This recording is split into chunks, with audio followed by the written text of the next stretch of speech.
ឡើងអង្គុយកោះពេជ្រយូរឥឡូវមកខាងកន្លែងកោះពេជ្រម្ដងមើល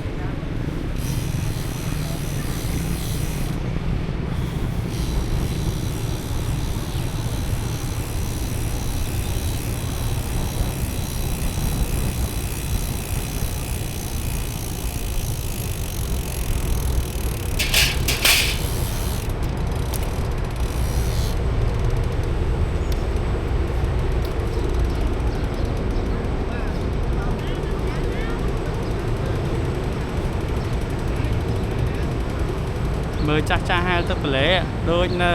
សមុទ្រអញ្ចឹងណាតែគាត់ហាលក៏មានពងមានអីគាត់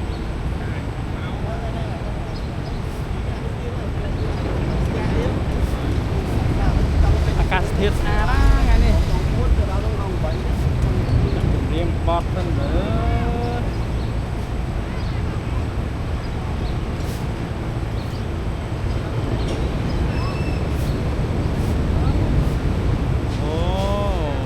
អត់ទៀងដែរហ្នឹងណា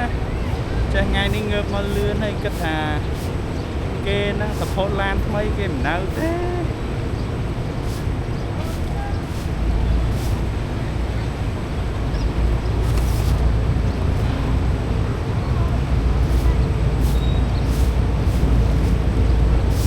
លើនេះម្ដងកោះពេជ្រហើយម្ដងទៀតទៅកោះនារីទៅថតឡើងស្មៅស្អាតឡើងស្ពានណាហើយជីមកជុំទៅវិញណា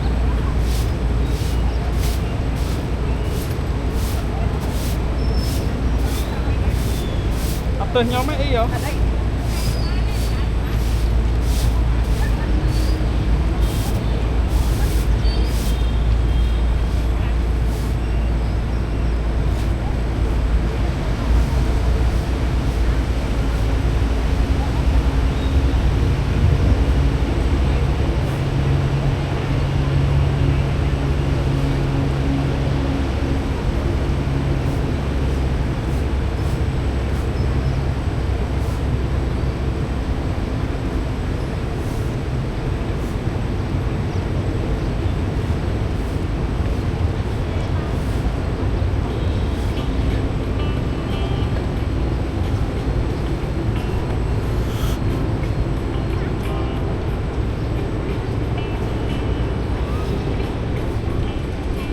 ចាស់គាត់